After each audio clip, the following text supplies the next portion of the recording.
At exactly 12:14 in the afternoon on August 5th, the ground beneath the Sulawesi Sea let go again, sending a magnitude 6.3 to 6.4 earthquake rippling across southern Mindanao, rattling buildings from General Santos City all the way out to communities that had barely finished clearing debris from the last major disaster. On paper, that might sound like a routine aftershock, the kind of thing seismologists expect to see fade out naturally in the weeks following any major earthquake. But this wasn't a fading signal. It was the latest in a string of powerful, similarly sized earthquakes that has kept striking the exact same stretch of ocean floor for 2 straight months, a pattern that doesn't match the way aftershock sequences are supposed to behave, and it's exactly why scientists studying this region are treating it as something genuinely unusual rather than routine background noise. If you watched our first breakdown of what happened here back in June, you already know the scale of the original disaster. This is the follow-up, and it's about what's happened since, why the sequence refuses to settle down the way similar earthquakes normally do, and what that could mean for a region still trying to recover. Before we get into the details, I want to set expectations the same way we always do with topics like this. We're not here to manufacture panic around every aftershock report coming out of a region that's already suffered enormously this year. We're also not here to pretend everything is back to normal just because the news cycle has moved on to other stories. What we're going to do is walk through exactly what's been recorded by the Philippine Institute of Volcanology and Seismology and the United States Geological Survey. Since June, explain in plain terms why seismologists are specifically flagging the sequence as unusual, and look at what that means for the millions of people still living, working, and rebuilding across the affected provinces. If that's useful to you, drop a comment letting us know if you caught our original coverage of the June disaster, and subscribe if you want to stay current on how this sequence continues to develop, because based on the pattern so far, it doesn't look finished yet. Let's start with a quick recap of how this all began, because the context matters for understanding why what's happening now is so different from what anyone expected. At 7:37 in the morning on June 8th, a massive magnitude 7.8 earthquake struck offshore of southern Mindanao, with its epicenter located roughly 32 kilometers southwest of the town of Masim in Sarangani province. The Philippine Institute of Volcanology and Seismology attributed the earthquake to subduction along the Cotabato Trench, a boundary where one section of oceanic crust is being forced beneath another, deep beneath the Sulawesi Sea. It was, according to United States Geological Survey records, the largest earthquake to strike anywhere on Earth that year, and among the most destructive earthquakes to hit the Philippines in the past 5 decades. The shaking reached a maximum estimated Mercalli intensity of 9, classified as violent, with roughly 7,000 people caught within that most extreme intensity zone in western Sarangani alone, and over 1.5 million more experiencing severe shaking across General Santos, Glan, and Polomolok. The human and structural toll was staggering. At least 106 people died and more than 1,300 were injured across Mindanao, with several more reported missing.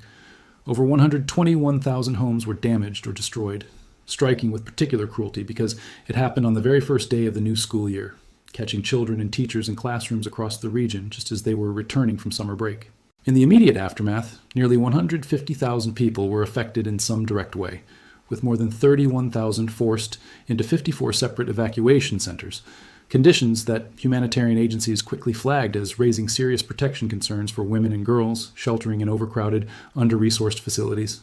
The humanitarian dimension of that initial disaster is worth dwelling on for a moment because it shapes everything about how much harder this prolonged sequence has made recovery. Humanitarian coordination reports from the weeks immediately following the mainshock describe power grids disrupted across large stretches of the affected provinces, cellular networks overloaded to the point of failure exactly when families most needed to check on each other, and roads and bridges compromised badly enough to delay emergency medical treatment reaching some of the hardest hit communities. Aid organizations working inside the crowded evacuation centers specifically flagged overcrowding and reduced privacy as conditions that heightened the risk of gender-based violence and exploitation among displaced women and girls,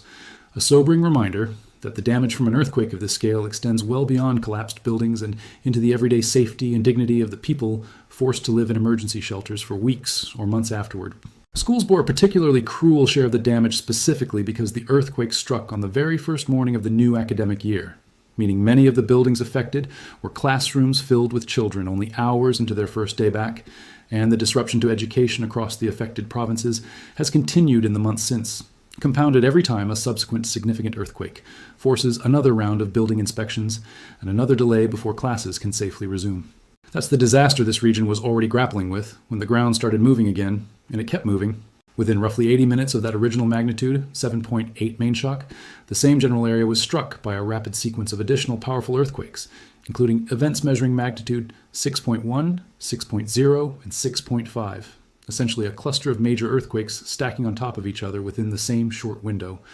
Most sequences elsewhere in the world would treat as the immediate, most intense burst of aftershock activity before things begin to calm down. Then on June 26th, nearly 3 weeks after the original disaster, the region was struck again, this time by a magnitude 6.5 to 6.6 earthquake centered south-southwest of Balut Island in Sarangani,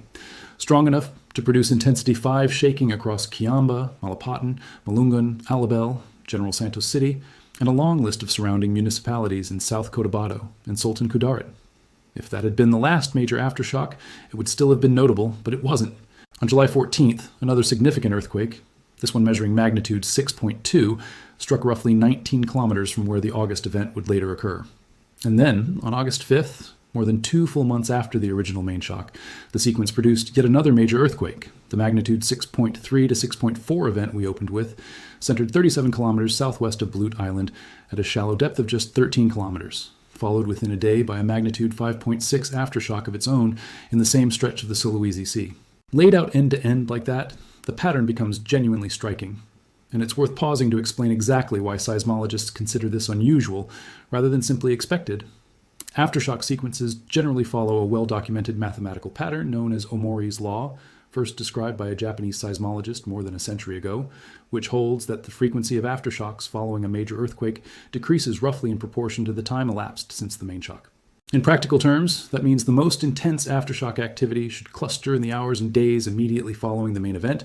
then taper off fairly predictably over the following weeks and months, with the largest aftershocks typically expected to be roughly 1 full magnitude unit smaller than the main shock itself, and progressively rarer as time goes on. What's happened off the coast of Sarangani doesn't follow that curve cleanly at all. Instead of a smooth decline, the sequence has continued producing earthquakes in the magnitude 6 range at roughly 3 to 4 week intervals for over 2 months, each one large enough to be independently newsworthy and independently damaging if it had struck a more populated or more structurally compromised area.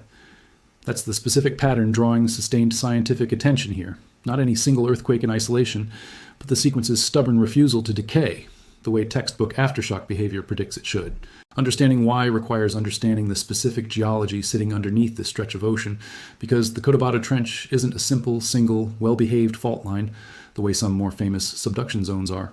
Mindanao sits along an extraordinarily complicated tectonic junction, caught between the Sunda Plate, the Philippine Sea Plate, and several smaller intervening blocks of crust all grinding against each other simultaneously in a way that produces one of the most seismically active and structurally tangled regions anywhere on the planet. Unlike a cleanly defined single subduction interface where stress builds and releases along one relatively predictable plane, the Cotabato Trench sits within a zone where multiple fault structures intersect, meaning a major rupture on one segment can transfer stress onto neighboring fault patches in ways that are considerably harder to model and forecast than a simpler tectonic setting would allow. Historical records compiled by FIVOLCS show at least 7 significant earthquakes ranging from magnitude 5.7 to 8.0, striking the same general area between 1917 and 2023, confirming this isn't a one-off geological surprise, but a genuinely persistently active corner of the country's tectonic landscape. It's worth briefly explaining the basic mechanics behind why subduction zones like this one produce earthquakes at all, because it makes the ongoing sequence far easier to picture. As one section of oceanic crust, in this case part of the Sunda Plate system, is forced downward beneath a neighboring plate along the Cotabato Trench, friction locks the 2 slabs of rock together at various points along that boundary rather than allowing them to slide smoothly past each other.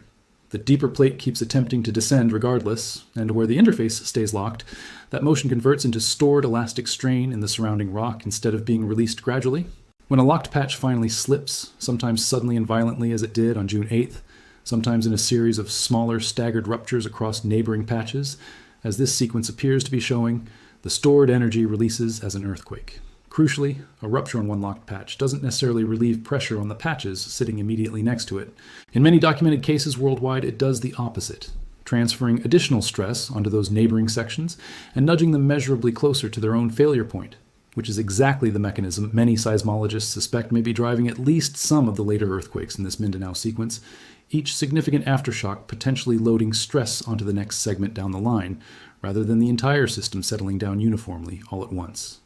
What makes the current sequence stand out even against that already active backdrop is the sheer number of large, independently damaging earthquakes it's continued to produce well past the point where a typical aftershock sequence would have visibly quieted down. There's a deeper scientific question buried inside all of this that researchers are still actively working through, and it's worth explaining honestly rather than glossing over.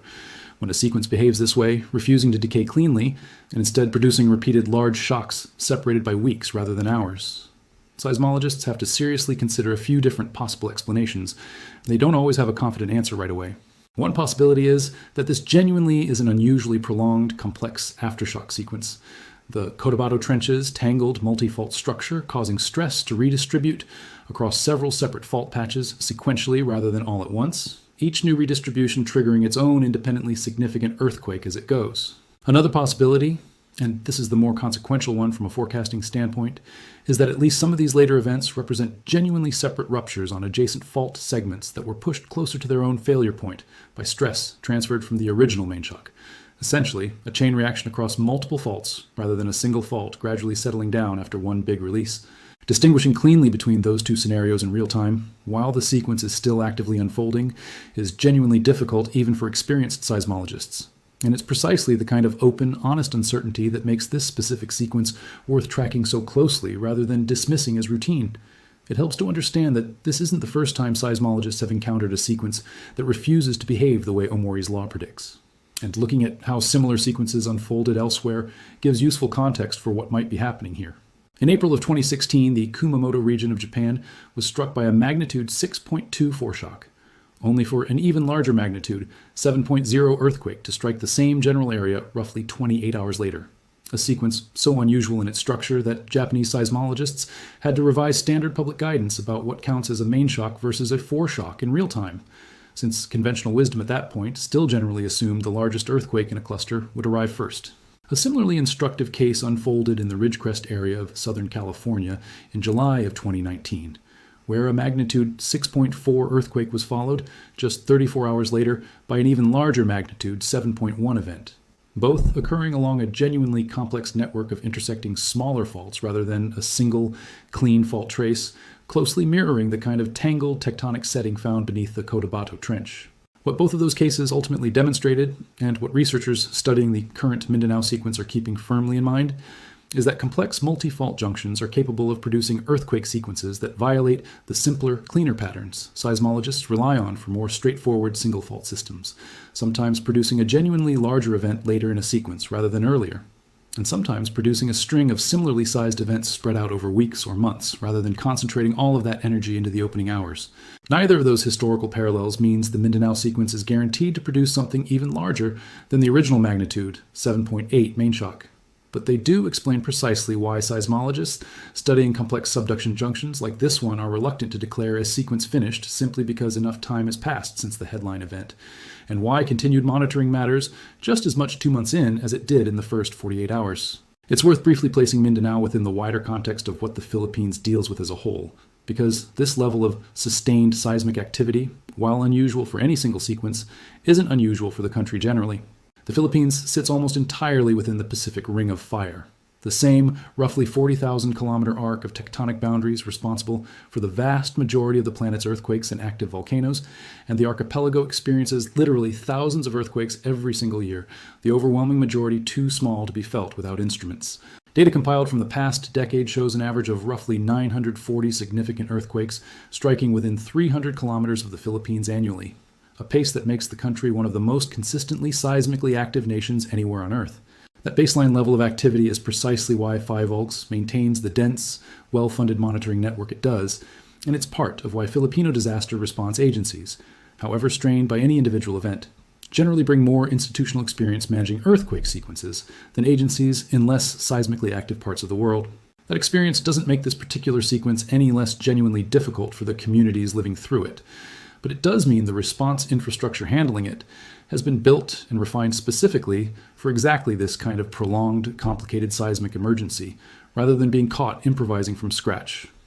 This is where it's worth being direct about what that uncertainty actually means for people living in the affected region right now, because the danger here isn't limited to the raw magnitude numbers alone. A community that has already absorbed severe structural damage from a magnitude 7.8 main shock is in a fundamentally different, more vulnerable position than a community experiencing its first earthquake of a sequence. Buildings that were cracked, weakened, or partially compromised in June, even when still standing and still occupied because they didn't collapse outright, can have significantly reduced structural capacity to withstand additional strong shaking. A magnitude 6.3 or 6.4 earthquake striking a structurally sound building might cause only minor additional damage,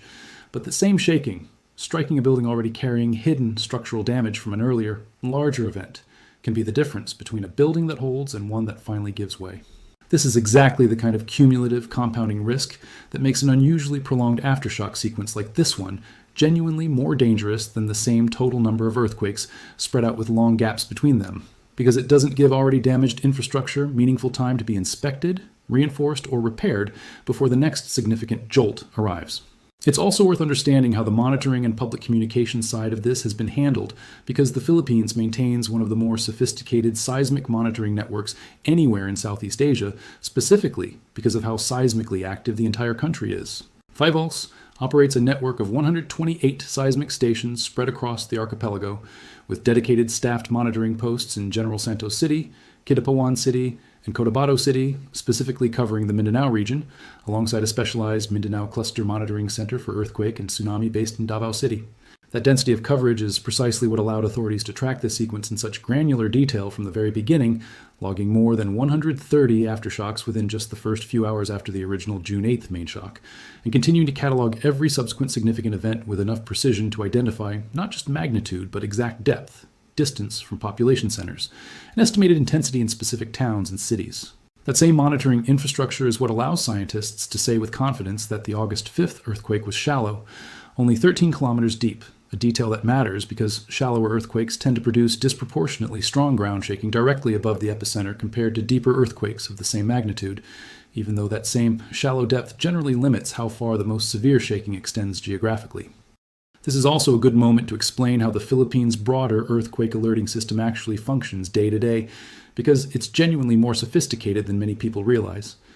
Fivolx assigns every significant earthquake an official intensity rating using its own Philippine earthquake. Intensity scale, a localized system similar in concept to the modified Mercalli scale, but calibrated specifically to typical Philippine construction types and building practices, allowing disaster response coordinators to translate a raw magnitude number into a much more actionable picture of expected damage in specific towns and cities. Following the June 8th main shock, that system allowed authorities to immediately identify General Santos City as the area experiencing the most destructive intensity level, guiding where emergency resources were deployed first, rather than spreading response efforts evenly across the entire affected region.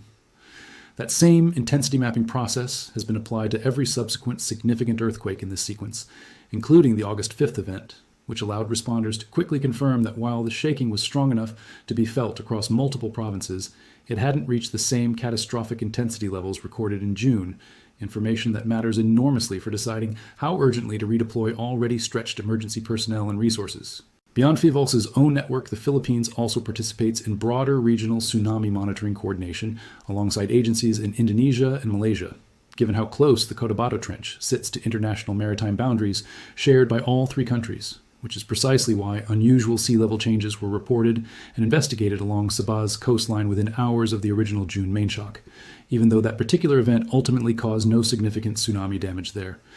The broader tsunami risk associated with this sequence is also worth addressing directly, since it's a natural concern whenever a subduction zone earthquake strikes near a populated coastline. The original magnitude, 7.8 main shock in June, did prompt tsunami warnings across parts of the region, including neighboring areas of Malaysia and Indonesia, with unusual sea level fluctuations reported along Sabah's east coast, even though no significant damage ultimately resulted there. Subsequent earthquakes in this sequence, including the August 5th event, have generally not been large enough or shallow enough in the right configuration to trigger comparable tsunami warnings, though Fivolx and international monitoring agencies continue assessing each significant earthquake in the sequence individually for that specific risk, precisely because a subduction zone capable of producing a magnitude 7.8 rupture retains the underlying tectonic capability to do so again, whether as part of this ongoing sequence or as an entirely separate future event. So, what exactly are scientists watching for as this sequence continues into its third month? The first thing is simply whether the pattern of roughly monthly magnitude, 6-class events, continues, breaks, or accelerates, since each additional data point helps researchers refine which of the competing explanations, a single complex fault system slowly redistributing stress versus a genuine chain reaction across multiple separate fault segments, better fits what's actually happening beneath the Sulawesi Sea. The second thing, under close observation, is whether the spatial pattern of these earthquakes continues clustering tightly around the original rupture zone near Ballot Island in Sarangani, or whether it begins visibly migrating toward new sections of the Cotabato Trench that haven't yet experienced significant stress release, which would be a meaningful signal that the broader fault system is still actively working through accumulated tectonic energy rather than settling back toward quiet. The third and most practically important thing being tracked is the condition of structures across the affected provinces, since disaster response agencies now have to factor in not just the original damage from June, but the cumulative effect of each subsequent significant earthquake on buildings, bridges, and infrastructure that may already be operating well below their intended structural margins. It's worth being clear about what all of this doesn't mean as well, because sequences like this one tend to generate exaggerated claims online almost as reliably as the earthquakes themselves generate aftershocks.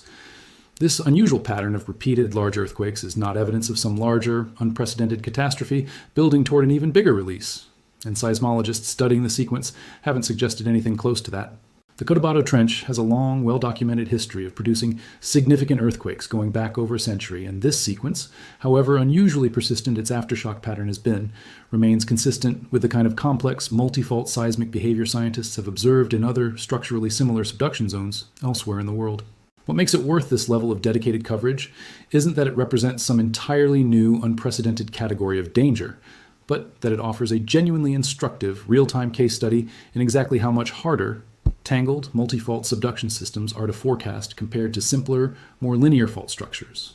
and exactly why disaster response planning in seismically complex regions like Mindanao has to account for the real possibility of significant damaging earthquakes continuing to arrive for months after the headline "Grabbing mainshock" has already faded from international news coverage. That last point is really the through line connecting this update back to where our original coverage of this disaster left off.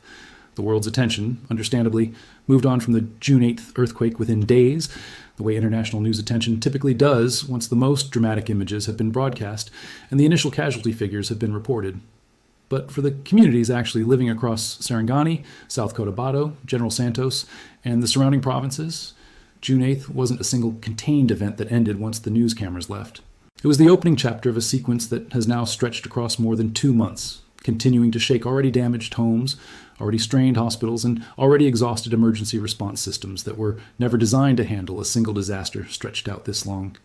Reconstruction efforts that began in June have had to repeatedly pause or restart specifically because of subsequent significant earthquakes, like the ones on June 26th, July 14th, and August 5th, each one forcing renewed safety inspections of partially repaired structures before work could safely resume. Engineers working in the region have described the process as something closer to building on a treadmill than building on solid ground, repairing a damaged wall or reinforcing a compromised foundation, only to have the next significant tremor reopen the same crack or introduce a fresh one nearby, forcing crews to restart structural assessments they had only just completed. That dynamic has real economic consequences beyond the immediate physical damage as well, since insurers, aid organizations, and local governments all rely on stable damage assessments to allocate rebuilding funds efficiently, and a sequence that keeps generating new damage on top of old damage makes that entire accounting process dramatically harder to manage, stretching recovery timelines well beyond what officials initially projected in the weeks immediately following the June disaster. That's the genuinely underappreciated part of this story.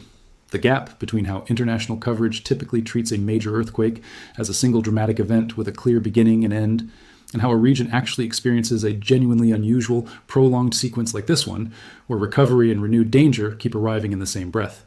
So where does that leave things heading into the rest of this year? The honest answer, consistent with everything the actual seismological data supports, is that nobody can currently say with confidence exactly when the sequence will finally settle into the kind of quiet, predictable aftershock decay textbooks describe. What can be said with confidence is that the underlying tectonic system responsible for it, the tangled multi-fault junction where the Sunda and Philippine sea plates and their surrounding blocks all meet beneath the Cotabato Trench,